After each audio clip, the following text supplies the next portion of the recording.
Assalamualaikum warahmatullahi wabarakatuh. Sedulur SPJ dimanapun Anda berada, gimana Pak Sugeng kabarnya? Sehat Pak? Alhamdulillah, Alhamdulillah sehat. Semoga sedulur-sedulur semua dimanapun Anda berada diberikan kesehatan oleh Allah Subhanahu wa Ta'ala. Amin, Allahumma amin. Ojo cedak-cedak kebu gupa. Jadi topik pada konten kali ini judulnya adalah ojo cedak kebu gupa. Monggo silahkan Pak Sugeng untuk menguraikan petuah tersebut. Terima kasih Pak Abbas.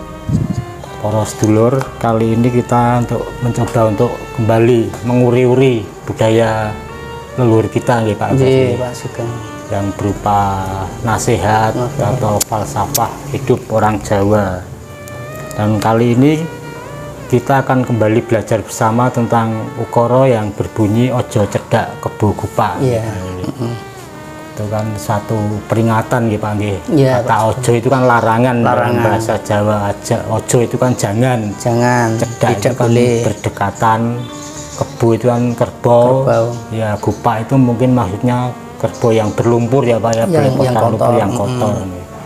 Ya, maknanya itu kan kita dilarang untuk bergaul dengan lingkungan atau orang-orang yang mungkin bertabiat jelek ya Pak ya. Kotor itu kan diberatkan dengan hal-hal yang tidak baik lah, perilaku lingkungan yang buruk. Yang mungkin lingkungan tersebut bisa mempengaruhi kita mungkin karena pengaruhnya kan besar ya Pak ya dalam hal pergaulan itu. Karena manusia itu kan cenderung mencontoh, apalagi hal yang buruk kan cepat ditiru Pak ya oleh manusia. Itu mungkin salah satu alasannya seperti itu. Ojo cedak kebu gupa itu kan satu nasihat juga untuk kita harus selektif dalam memilih teman pergaulan gitu Pak. Kalau bisa kan ya, kita semua manusia kan inginnya yang baik-baik saja ya Pak. Tapi kan ya kadang-kadang kan ya kita tidak menemukan apa yang kita harapkan. Mungkin kita dalam bergaul itu salah teman atau salah bukan berarti salah orangnya ya Pak ya, salah dalam perilakunya itu kan bisa mengaruhi kita nanti. Betul sekali Pak Sugeng. Mungkin sampai ada kata-kata kalimat itu ya Pak Sugeng. Kalau kamu ingin kenal sama seseorang, maka kenali teman-temannya. Dengan siapa dia bergaul gitu ya Pak ya. Jadi dampaknya kalau kita berteman atau berkumpul dengan orang-orang yang tabiatnya kurang baik, itu mungkin bisa berimbas pada diri kita juga ya Pak ya. Walaupun kita tidak berbuat seperti mereka, kan image orang ya Pak ya, melarang kamu kumpulnya dengan itu mungkin seperti mereka juga. Akhirnya orang memandang itu ya istilahnya itu di generasil ya, di umum maksudnya di kebiahuyah istilahnya gitu. Kebiahuyah sama ratakan, kamu seperti itu. Kamu kumpulannya seperti itu ya, paling-paling orangnya seperti itu. Pandangan orang kan seperti itu ya Pak Sugeng ya. Ya seperti kumpulan binatang itu kan, misalnya maaf nih Pak ya, kucing kan kumpulnya kali kucing, ayam juga kumpulnya sama ayam, ya seperti manusia seperti itu Pak ya. Burung juga sama burung kan seperti itu ya. Kita ya ada juga itu Pak yang kata-kata kalau kamu berkumpul dengan orang yang jual parfum kan kamu juga ikut wanginya seperti itu ya. Kalau kamu berkumpul dengan orang yang kerja di bengkel atau apa itu kan otomatis mau kena oli bau oli gitu ya, seperti itu mungkin masuk.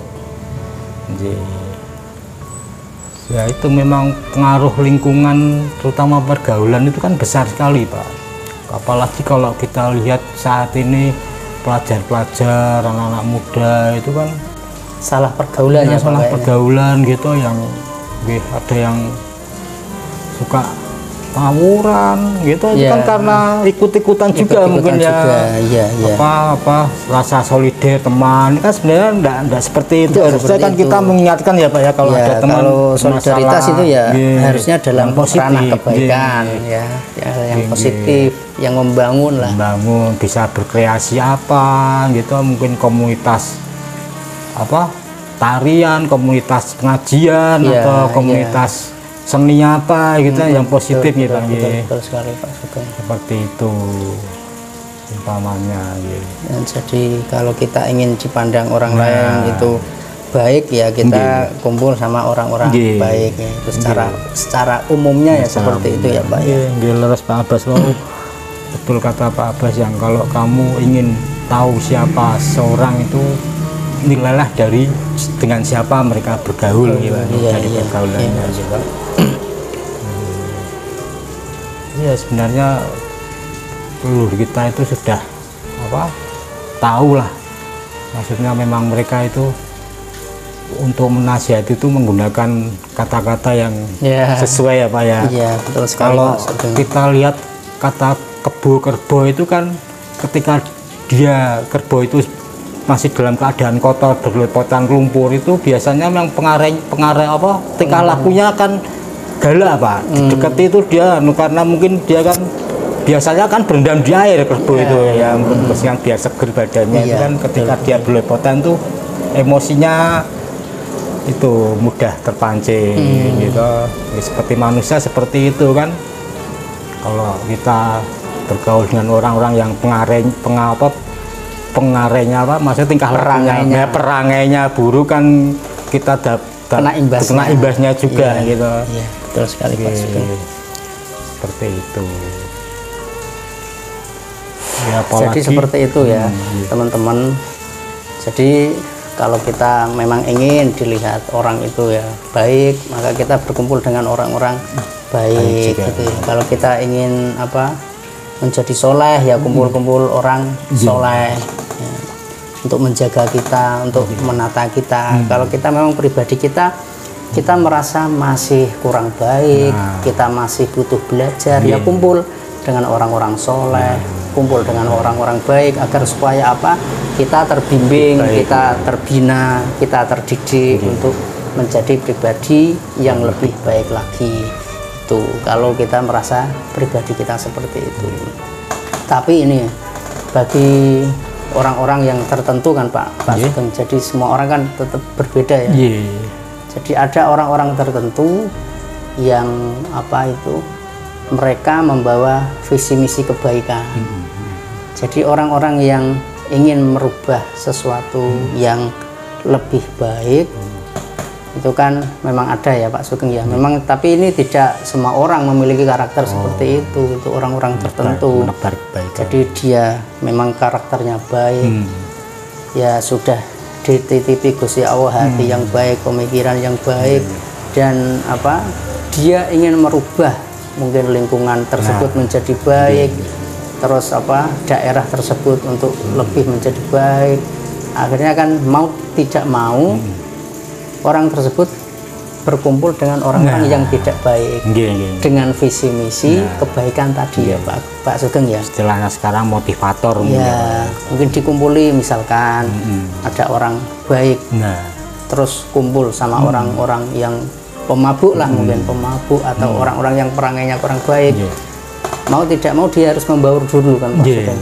Membaur dulu, diikuti dulu mungkin 1, 2, 3 akhirnya kan kalau dia prinsipnya kuat, karakternya kuat, cara pendekatannya tepat, juga tepat, baik, secara santun, akhlakul karimah. Mungkin orang-orang yang perangainya tadi yang tidak baik bisa mengikuti kebaikannya ya Pak Sugeng ya. Malah terpengaruh dengan kebaikan. Terpengaruh kayak itu Pak Sugeng.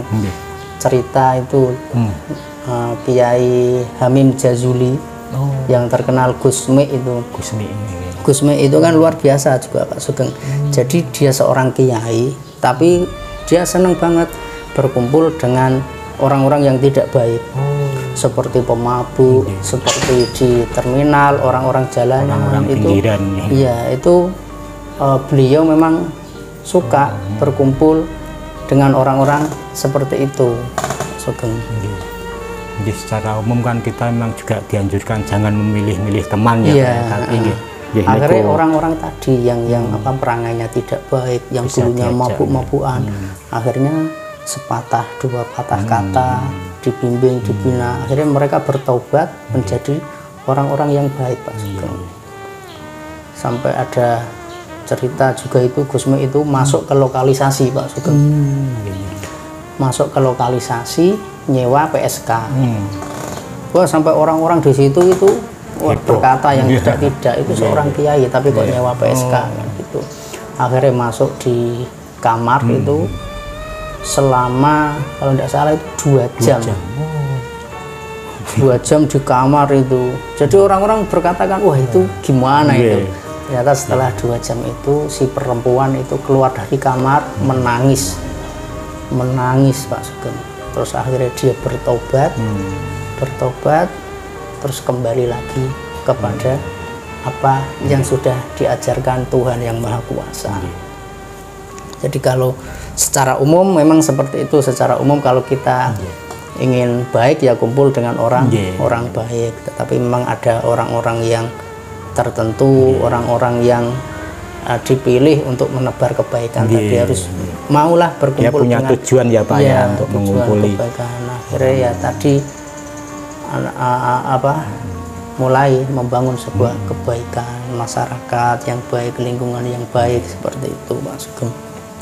Oke, kalau kita sudah punya tujuan yang baik, terus keimanan yang kuat, teguh, itu mungkin kalau kita sebagai orang umum kan kan mudah terpeleset istilahnya seperti ya, terjerumus gitu. Jadi bisa memposisikan diri kalau kita memang masih butuh bimbingan, kita masih butuh pendidikan, arahan dan lain sebagainya, ya kita kumpul itu sama orang-orang soleh, orang-orang baik, seperti itulah. Ini secara umum kan kita dianjurkan jangan memilih-milih teman itu tadi ya Pak ya, tapi kan kita harus selektif juga betul sekali Pak Sugeng. Lingkungan. Tapi kadang-kadang itu loh Pak Sugeng, ada orang yang sebenarnya dia itu perangainya nggak baik, sifatnya nggak baik, tapi mengaku-ngaku jadi orang baik. Nah, sekarang kan banyak berkedok seperti itu ya Pak Sugeng ya. Berkedok seperti itu yang paling apa ya? Yang paling ramai sekarang itu memang apalagi yang mengatasnamakan agama. Itu efeknya, dampaknya luar biasa sekali. Banyak orang-orang yang tertipu, banyak orang-orang yang terpengaruh. Istilahnya ada sekarang itu cuci otak ya, dijadikan kita sebenarnya kan malah diperalat kalau seperti itu Pak ya. Ya, demi ambisi pribadi, demi ambisi pribadi, tujuan pribadi, dengan membawa agama tersebut, narasi-narasi yang mendoktrin, akhirnya mereka ke bawah seolah-olah itu yang paling benar. Akhirnya yang terjadi bukan sebuah kemaslahatan, tapi malah kehancuran. Itu banyak Pak, terutama malah sasarannya anak-anak muda itu, kaum terpelajar juga ya Pak ya, mahasiswa kan banyak ya Pak, kita yang mahasiswa yang sampai berani melawan orang tuanya, itu kan Pak ya. Iya betul. Nah betul. Itu yang kita sayangkan akhirnya kadang sesama orang muslim saling menuduh, saling memfitnah, sampai saling mengkafirkan jangan sampai seperti itu ya harusnya ya Pak ya. Nah itu mungkin juga perlu kontrol orang tua juga ya Pak ya, dalam pengawasan pergaulan anak-anaknya ya Pak ya. Betul sekali. Itu penting semua kewajiban dan hak orang tua itu sebenarnya Pak ya. Semuanya harus mengawasi anak-anaknya, seberapa jauh mereka masyarakat bergaul. Juga kan bisa mengontrol ya Pak ya, kalau ada kumpulan anak-anak muda betul sekali Pak. Mereka tujuannya apa, kegiatannya apa, harus dipantau ya Pak ya. Jadi mungkin seperti itu ya Pak Sugeng, yang obrolan yang bisa kita sampaikan untuk sedulur-sedulur semua. Jadi ojo cedak-cedak kebu Pak, yaitu agar kita punya rem, kita punya kontrol, supaya kita menjadi pribadi yang lebih baik itu siapa yang harus kita kumpuli, siapa yang harus kita temani, kan seperti itu. Kecuali memang kita dititipi oleh Gusti Allah tadi keimanan, terus hati yang bersih, yang suci, terus tujuan yang pasti, punya tujuan yang mulia lah itu. Mau tidak mau harus berkecimpung untuk mengentaskan, menyadarkan. Ini orang-orang seperti itu kan melihat orang yang terjerumus, orang yang tidak punya arah itu melihat seperti itu kan kasihan, Pak Sugeng, kasihan. Nah, akhirnya rugi di dunia, rugi pula di akhirat kan Pak Sugeng. Sebenarnya yang harus kita hindari kan perilakunya, bukan manusianya yang jelek, sifatnya itu sifat, yang perilaku, tabiat yang perlu yang penting kita berusaha biar Gusti Allah yang menentukan, karena hidayah itu kan bukan manusia yang punya, tapi yang punya hidayah itu Allah Subhanahu wa Ta'ala. Begitu ya sedulur. Terima kasih sudah disimak, sudah didukung konten-konten kita. Lemah teles Gusti Allah sing bales. Assalamualaikum warahmatullahi wabarakatuh.